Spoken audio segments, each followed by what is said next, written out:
ជម្រាបសួរពុកម៉ែបងប្អូនចាថ្ងៃនេះនាងខ្ញុំផ្កាស្នេហ៍មកបង្ហាញជូនអំពីឧបករណ៍ខ្លះៗក្នុងការយើងក្រងភួងចា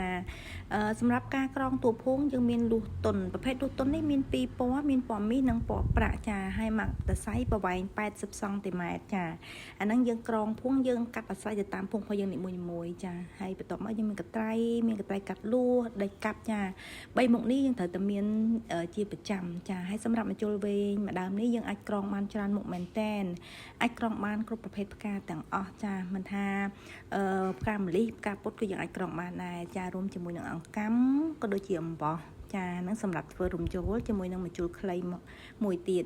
ចា3មុខនេះគឺយើងធ្វើរំយោលចាហើយអង្កាំក៏យើងអាចតុបតែងលើភួងក៏បានដែរចាសម្រាប់ផ្កាស្នេហ៍យើងចាមានពីរពណ៌មានពណ៌សនិងពណ៌ស្វាយចាសម្រាប់ផ្កា original មានតែពីរពណ៌នឹងទេចាប្រភេទផ្កានេះគឺជាផ្កាផុសខ្មែរយើងសិតសាបចាដាំ